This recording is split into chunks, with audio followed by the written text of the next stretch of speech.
What is happening, guys? Gary Jahman here, back at it again with a new video. Hope you're doing well, hope you're safe and happy. So in this video we're going to talk about the iPhone 14 Pro Max that I've been using now as my daily driver, my main phone that is. But of course we're going to talk about a little bit about the features that they have. I'm going to highlight some features, but more or less this review video will be more about my experience with it, my overall experience, talking about the good things and the bad things about this phone. Right, let's begin with some of the new features of this iPhone 14 Pro Max. The first one is the always on display, which is already available on a lot of Android devices, but now for the first time on a iPhone. But I have to say, I never really understood the concept of an always on display. I just don't use it at all, never on my Android devices, and now also on the iPhone, I just turn it off because it's very distracting to see your phone always on. But also with this iPhone 14 Pro Max with this large screen, it just looks like it's like literally on, not like dimmed. You know what I'm saying? It is really on and very distracting, so I just turn it off. For me, this always on display does not add any value. The dynamic island, I have to say it actually looks pretty good. I like the way you interact with it. I like the animations with it as well. But does it add any extra value? Does it have any like a real total different feeling of an iPhone experience? Well, honestly, no, not really. But it's still a nice to have feature in your phone. So yeah, do I miss the notch on the previous versions? Not really as well, but also sometimes this pill shape form also will be like blocking things on your screen, as you're seeing right here, where you can definitely see this cutoff, and sometimes it looks really strange as well. But yeah, anyways, this dynamic island, it works, but adding extra value, like in terms of this is something that you really need, it's a nice to have feature, let's put it that way. The screen itself gets even more brighter than before, and I have to say it is really helpful in those sunny daylight conditions where you have direct sunlight on your phone. But compared to the iPhone 13 Pro Max, it was already good, but now it's better.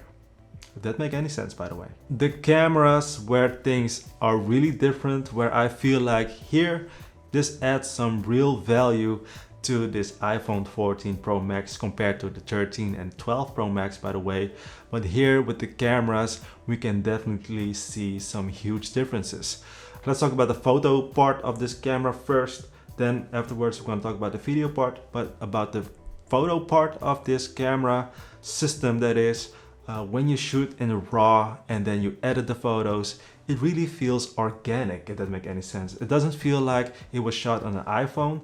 It just feels like it was shot on a mirrorless camera or a DSLR, like a real camera, because you can edit on such a way. It just adds extra flexibility and like a organic feel, which I personally really love. I don't really like the iPhone look or the smartphone look from a photo. Is that you can definitely tell that the photos are looking really good, and that is not only for like bright light conditions with really good lighting conditions where it absolutely is better, but also for lower light conditions. As you see here, this was shot in Denmark, Copenhagen, and man, I have to say it is really awesome to get these type of shots with your smartphone. So for me, the camera system, I'm just talking about the back cameras at the back of the phone, by the way, it looks really good, right?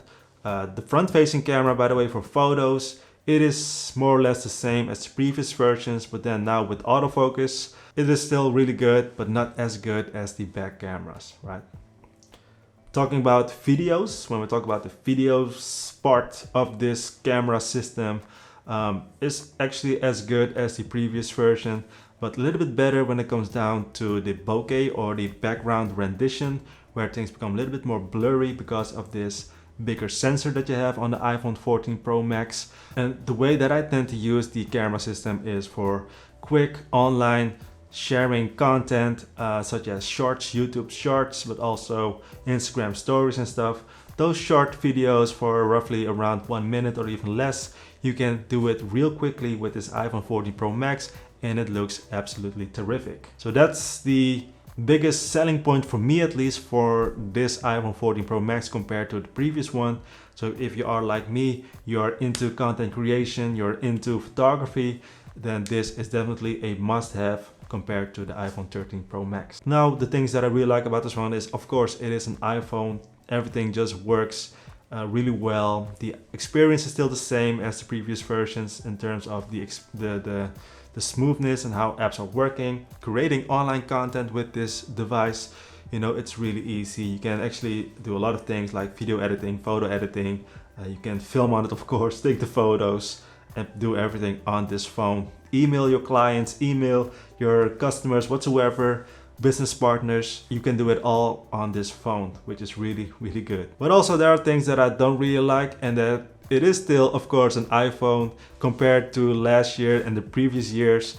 It's still the same experience, more or less, right? It's still, if you're very used to it, it might feel a little bit boring as well. It does have those extra features, but if you remove those extra features, such as the dynamic island, for instance, then you still have basically the same phone as last year and the year before that. There's no huge difference with the iPhone 13 Pro Max, so it really depends on your needs. If you're somebody that just want to have everything like very good, but not at the best level, if that makes any sense, go ahead and buy yourself the iPhone 13 Pro Max.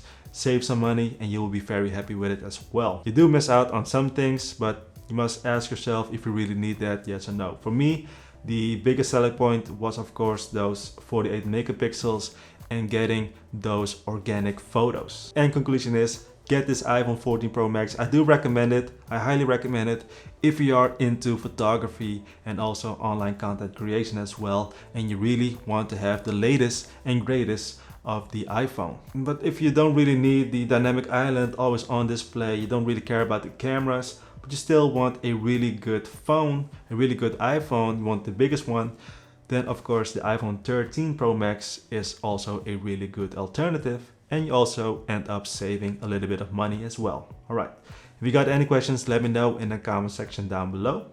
As always, stay safe, stay healthy, and I'll see you in the next one. Good luck.